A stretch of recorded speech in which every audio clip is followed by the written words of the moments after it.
प्रत्येक मनुष्य में अनेक इच्छाएं होती हैं, परंतु उन सब में सबसे मुख्य इच्छा है काम इच्छा, यानी मैथुन की इच्छा। इस अखिल ब्रह्मांड का सृष्टि क्रम चलता रहे, इस कारण से भगवान ने इस इच्छा को इस प्रकार अत्यंत बलवती बनाई है। अन्यथा विश्वविद्यालयों से निकले हुए छात्रों की भांति जीवन मुक्तों की भी संसार में भरमार होती।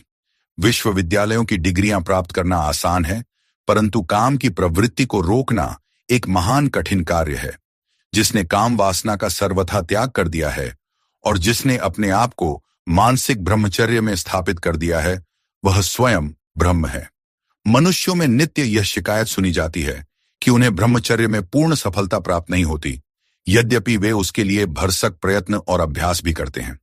इसके लिए उनको भयभीत और हताश होने की आवश्यकता नहीं है। यदि कोई मनुष्य गायत्री मंत्र का केवल आधा घंटे के लिए ही नित्य जप करता है, तो आध्यात्मिक थर्मामीटर उसके ब्रह्मचर्य की सूक्ष्म स्थिति को तत्काल प्रदर्शित कर देता है। इसको आप अपनी अशुद्ध बुद्धि के कारण नहीं जान सकते। 1 या 2 वर्ष के लिए नित्य नियमित रूप से साधना कीजिए और फिर अपने मन की वर्तमान स्थिति को उसके पिछले वर्ष की स्थिति से मिलान कीजिए। आपको विशाल परिवर्तन प्रतीत होगा।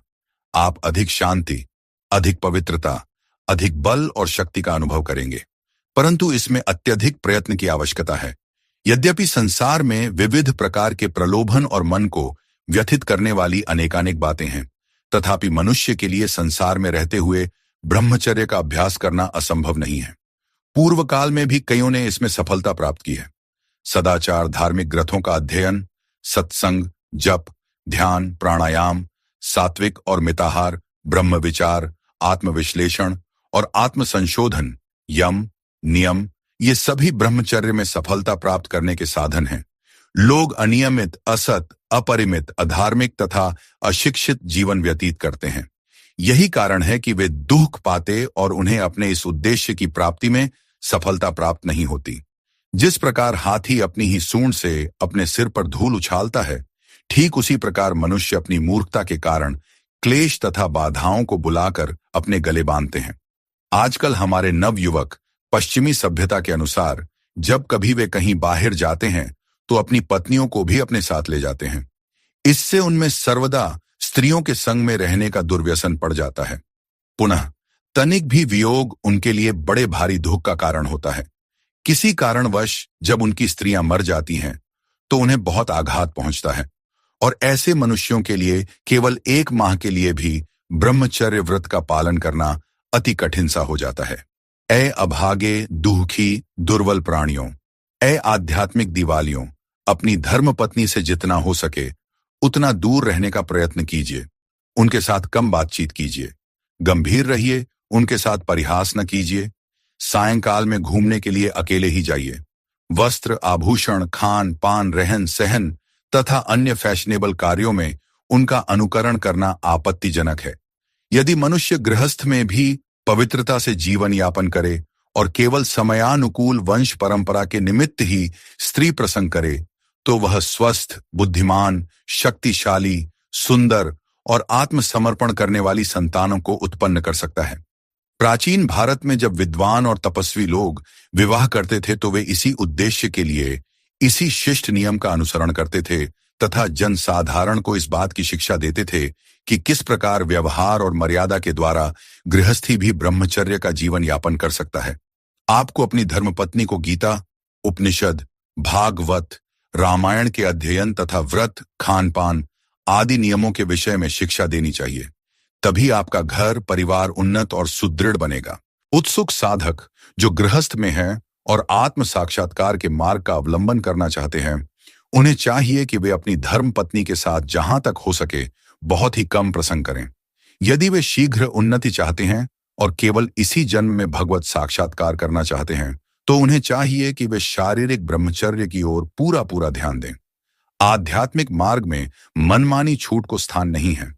मनुष्य जीवन में काम इच्छा ही मुख्य और बलवान शत्रु है। इसके लिए आपको समझना है कि मन बड़ा चंचल है। वह भीतर पुनः कुछ उपद्रव मचाने का प्रयत्न करेगा।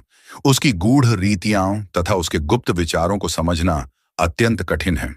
इसके लिए योग्य बुद्धि से सावधानी पूर्वक बार बार अंतरावलोकन तथा पूरी पूरी देख रेख की आवश्यकता है।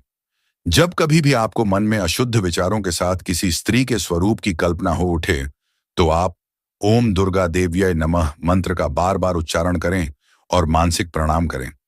धीरे धीरे पुराने अशुभ विचार नष्ट हो जाएंगे। इसी प्रकार जब कभी किसी स्त्री को देखने का अवसर आ बने, तो उस समय भी इसी भाव को रखते हुए इसी मंत्र का मानसिक उच्चारण करें।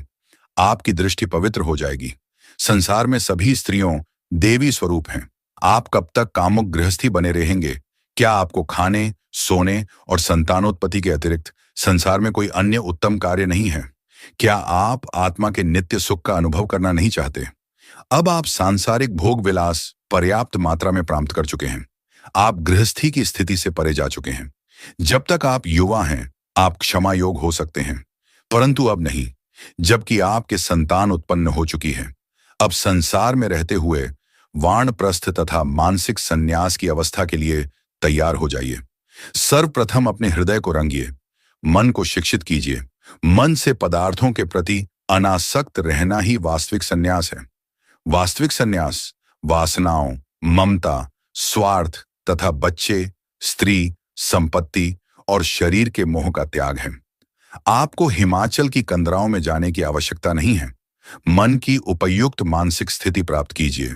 गृहस्थ में स्त्री बच्चों सहित रहिए, संसार में रहिए, पर सांसारिक विचारों से परे रहिए। सांसारी प्रपंचों का त्याग कीजिए। यही वास्तविक संन्यास है।